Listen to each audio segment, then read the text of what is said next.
मंडळी, रानभाज्यांच्या व्हिडिओला तुम्ही खूप खूप खूप जास्त प्रेम दिलंय, म्हणून असाच एक फॅन्टॅस्टिक व्हिडिओ तुमच्यासाठी घेऊन आली आहे, ज्यामध्ये आपण रान मेवा म्हणजे या रानात वाढणारी वेगवेगळी औषधी फळं जाणून घेणार आहोत, त्याचे फायदे पाहणार आहोत. त्यामुळे व्हिडिओ शेवटपर्यंत बघा. या फळांमधलं नंबर 1 फळ आहे आणि जे सगळ्यांमध्ये सर्वश्रुत आहे ते म्हणजे जांभूळ. पावसाळ्यातील सर्वात लोकप्रिय आणि औषधी रानफळ म्हणजे हे जांभूळ आहे.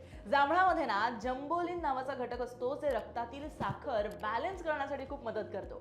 त्यामुळे तुम्हाला जर डायबिटीज असेल तर हे सर्वोत्तम फळ मानलं जातं. याशिवाय रक्त शुद्ध करण्यासाठी आणि तुमची डायजेस्टिव्ह सिस्टीम एकदम टकाटक राहावी यासाठी सुद्धा जांभूळ खाल्लं जातं. दुसरं म्हणजे करवंद. अगदी नॉस्टॅल्जिया देणारं हे फळ आहे, कारण करवंद आणि त्याच्या आठवणी खूप भारी असतात लहानपणीच्याही.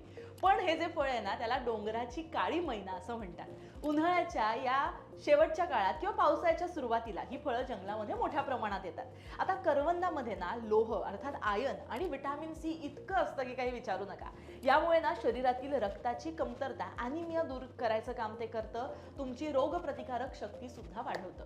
तिसरं फळ आहे ते म्हणजे कवीट, ज्याला वूड ॲपल असं म्हटलं जातं. कणखर कवच असलेलं हे फळ थोडंसं आंबट गोड लागतं आणि अनेकदा चटणीमध्ये किंवा वेगवेगळ्या प्रकारच्या काय म्हणतात सॉस बनवायला हे वापरलं जातं. तर हे जे कवट आहे किंवा कवीट आहे किंवा वूड ॲपल आहे ना, हे पोटाच्या विकारांवरती अगदी रामबाण उपाय मानलं जातंय. जर तुम्हाला अपचन, गॅसेस, बद्धकोष्ठता अर्थात कॉन्स्टिपेशनचा त्रास दूर करायचा असेल तर हे फळ खा.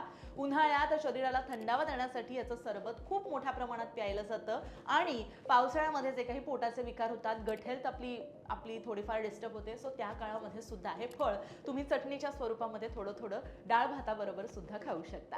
चौथं फळ आहे ते अगेन आपल्याला आपल्या शाळेच्या दुनियेमध्ये आणि आपल्या बालपणी घेऊन जाणारं ते म्हणजे बोर. अर्थात वेगवेगळ्या प्रकारची बोरं आपण चाखलेली आहेत, जसं लाल, पिवळी, हिरवट अशी रंगाची ही रानबोरं चवीला आंबट गोड असतात, काही गोड असतात, काही आंबट गोड असतात. तर ना या बोरांमध्ये ना व्हिटॅमिन सी आणि अँटीऑक्सिडंट्स मोठ्या प्रमाणात असतात. हे ना हाडं मजबूत करण्यासाठी, तुमच्या स्किनचं जे काही हेल्थ आहे ती सुधारण्यासाठी आणि मानसिक ताण कमी करण्यासाठी खूप फायदेशीर मानली जातात. पाचवं फळ आहे ते म्हणजे तोरणं. डोंगराळ भागामध्ये ना विशेषतः सह्याद्रीच्या रांगांमध्ये तोरणाची काटेरी झुडपं मोठ्या प्रमाणात आढळतात. याला लहान पिवळसर पांढरी अशी फळं येतात. आता ही तोरणाची फळं जी आहेत ना, ती पचायला हलकी असतात आणि शरीरामधली उष्णता कमी करायचं काम करतात. त्यामुळे भूक सुद्धा आपली वाढते आणि पोटाच्या आरोग्यासाठी अत्यंत गुणकारी ही फळं मानली जातात. सहावं आणि सगळ्यांचं आवडतं फळ ते म्हणजे फणस. कोकणाचा मेवा म्हणून ओळखला जाणारा हा फणस आहे ना, तो उन्हाळा असू दे पावसाळा असू दे याच्या सुरुवातीला मिळतो. यातल्या आतले जी गरे आहेत किंवा त्या बिया ज्याला आठळ्या आपण म्हणतो, अर्थातच ते आपण मोठ्या प्रमाणात खातो. फणसामध्ये ना पोटॅशियम आणि फायबर भरपूर असतं, जे तुमच्या हार्ट हेल्थसाठी कमाल काम करतं. तुम्हाला ब्लड प्रेशर मॅनेज करायचं असेल, इन्स्टंट एनर्जी बुस्टर म्हणून जर कुठलं फळ खायचं असेल ना, तर नक्की तुम्ही फणस खाल्लं पाहिजे. फणसामध्ये सुद्धा कापा, बरकाणे असे बरेच प्रकार आहेत, जे अगदी कोकणवासियांमध्ये सर्वश्रुत आहेत आणि सगळ्यांमध्येच आहेत. त्यामुळे सगळ्यांना आवडणारं हे जे फणस आहे, हा फणस तुम्ही नक्की खा. सातवं असंच औषधी फळ आणि तितकंच टेम्पटिंग फळ आहे ते म्हणजे ताडगोळा, ज्याला आईस ॲपल असं म्हटलं जातं.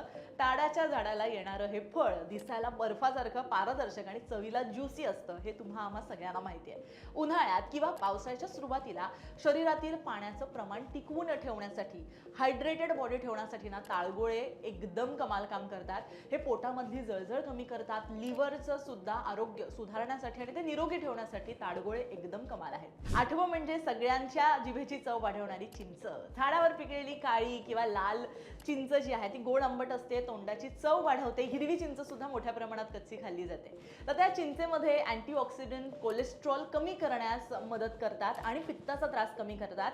तोंडाची चव अर्थातच तुम्हाला जर वाढवायची असेल तर चिंचेची चटणी, चुंदा असं बऱ्याच गोष्टी तुम्ही खाऊ शकता. नववं फळ आहे ते म्हणजे अळू किंवा मकडी. आता हे फळ ना दिसायला थोडं लंबगोल आणि पिकल्यावर पिवळसर नारंगी रंगाचं होतं. चवीला हे आंबट गोड असतं. हे फळ ना शरीराला जर इन्फ्लेशन होत असेल, ही सूज असेल, ती सूज कमी करायला अँटी इन्फ्लॅमेटरी प्रॉपर्टीज यामध्ये असतात. तुमची इम्युन सिस्टीम यामुळे बूस्ट होते. त्याचबरोबर तुमच्या लिव्हरचं आरोग्य सुद्धा व्यवस्थित राहण्यासाठी हे भरपूर महत्त्वाचं काम करत असतं. 10वं आणि शेवटचं फळ मी सांगते ते म्हणजे अंबाडीची बोंडे. आता अंबाडीच्या झाडाला येणारी लाल रंगाची बोंडे किंवा फळं चवीला ना खूप जास्त आंबट असतात. यापासून जॅम, सरबत किंवा चटणी बनवली जाते. विशेषतः या काळामध्ये ती खूप खातात. यामध्ये ना व्हिटॅमिन सी भरपूर असतं. जर तुम्हाला हाय बीपीचा त्रास असेल तर ते कमी करण्यासाठी, बॅलन्स करण्यासाठी खूप महत्त्वाचं हे काम करत असतं. शरीरातली अतिरिक्त चरबी कमी करण्यासाठी सुद्धा गुणकारी आहे. अगदी तर ही 10 फळं मी तुम्हाला सांगितलेली आहेत. हा रानमेवा आहे जो या काळामध्ये फुलतो. तर हे फळं खात असताना ना पावसाळ्यात हवामानाच्या बदलामुळे आपल्याला फ्लू, सर्दी, खोकला लवकर होतो. मग ही जी रानफळं आहेत ना यामध्ये व्हिटॅमिन सी, अँटीऑक्सिडंट जसं मी म्हटलं मुबलक प्रमाणात असतं आणि त्यामुळे शरीर आजारांशी लढण्यासाठी ना एक वेगळ्याच प्रकारे तयार होत असतं. ताकद आपल्याला मिळत असते. पावसाळ्यामध्ये पचनशक्ती आपली मंदावत असते.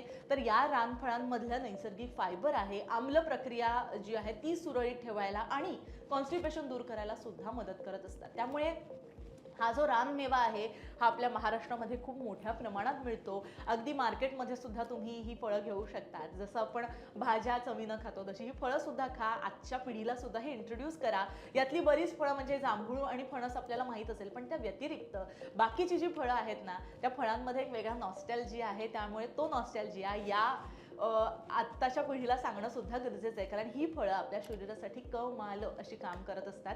त्यामुळे हा व्हिडिओ तुम्हाला कसा वाटला मला नक्की सांगा आणि ही फळं नक्की भरपूर खा. या काळामध्ये शरीराला खूप गरज आहे या सगळ्याच गोष्टींची. त्यामुळे स्वतः एकदम फिट राहा, पावसाळा एन्जॉय करा, फळं सुद्धा भरपूर खा आणि स्वतःला एकदम हायड्रेटेड आणि हेल्दी ठेवा.